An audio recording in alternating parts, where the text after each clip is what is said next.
This is Channel 4. In half an hour we'll be rounding off our short Trevor Howard season with Jack Gould's film Catholics, in which he plays an Irish abbot fighting to save his community and his faith. But first, on the eve of his 70th birthday, friends and colleagues gather to pay their tribute to Trevor Howard. I think, that a good actor must by needs professionally be versatile. And he can do anything, Probably couldn't play a one-legged man, without support, or a midget, or a very young lady, but other than that. Trevor Howard, actor, born on the 29th of September, 1916. Happy birthday. Oh! Yes, I'm still. On the eve of his 70th birthday, Trevor Howard met friends, colleagues and critics. Actresses mingled with the world of cricket.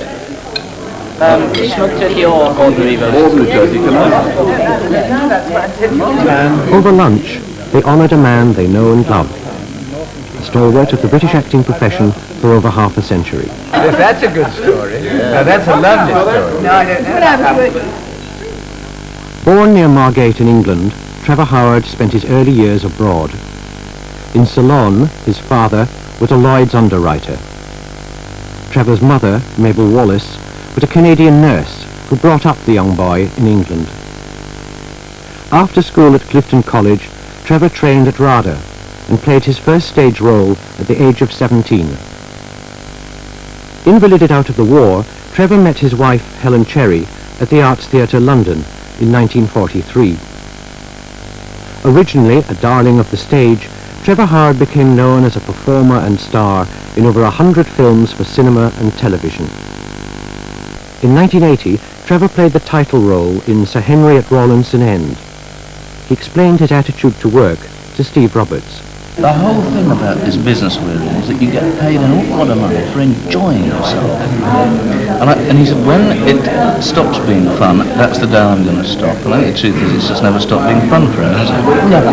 So many... No, he lives for his work. That's right.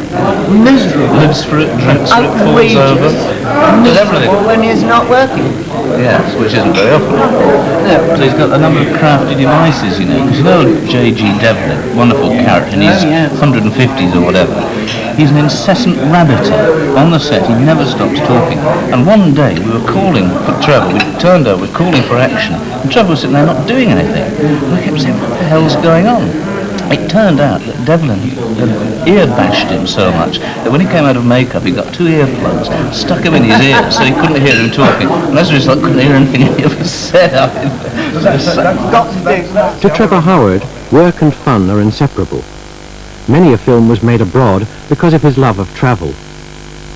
Since school days, he has had a love of cricket, a passion with which work has not been allowed to seriously interfere. At Stratford in the 30s, Trevor played for the Theatre 11. You used to play Malvern, Stratford. That's right. Always. That's right. Yes. And I was looking forward when Trevor would come to Stratford, and he would be playing cricket for us. Did you ever have the clause in your contract saying... No, he's the only actor I've ever heard of who had a clause in his contract to say that he could do anything other than give a performance. And no way was he going to play on test match days. Yes, wonderful. Great achievement. And I think he also arranged his films, didn't he, to take place in places like Australia and the West Indies, I think. Since his early days, Trevor Howard's work has inspired one of Britain's greatest film critics, Dilys Powell. I've been looking at Trevor for 40 years with growing admiration. Really, I think he has certain qualities which the actors we call in this country the greatest haven't got. I thought he has certain abilities to create an atmosphere of helplessness and sadness and misery without saying it on his face. I think he can create the feeling of defeat and unhappiness without that contortion of the face which even the greatest players perform. I think he has a very peculiar quality. I think in a film like, that early Conrad film, Outcast of the Islands. I think he was absolutely marvellous in it. I thought, hello, and I went, who is this great actor? I don't think he's been really appreciated, you know. I think he's a better actor than, in certain ways. I mean, he has perhaps a limited, extraordinary appeal, but I think he was absolutely wonderful in films like, as you were saying, Outcast of the Islands. And it's a marvellous film in which the only outcome for him, in order not to hurt somebody, is to commit suicide. And you see half sort of the method. Half of the method, which is marvellous. I mean, really, I mean, the tears down one's face. It's absolutely extraordinary. He had this marvellous quality, always, that whatever he was given to say, you always believed every word he said. You know. And he has a huge range. I mean, he plays, you know, Captain Bligh. Yes.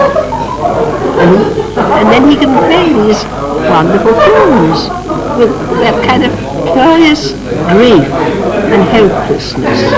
It's absolutely, as you say, the heart of the matters. I think he was unbelievable. Is he malleable, or is he always Trevor Howard? Do you find, Gillis, as a critic? Is he an actor or a behaviourist in your eyes? To me, he's a great actor. I was talking to somebody the other day who said, so-and-so isn't a star. So-and-so is a character actor. And I think he's a star, you know, who's not really recognised as a star. I think he is a star. I mean, a star is the one you say, oh, don't take him away more, please, don't take him away. Yes. And I say about Trevor, don't please take him away. Even in some tiny part, there was I recall a rather terrible film, I have nobody here was in it, called, it was about a Pope, Pope Joe. Oh, yes. I thought it was rather terrible, frankly, I had to say so.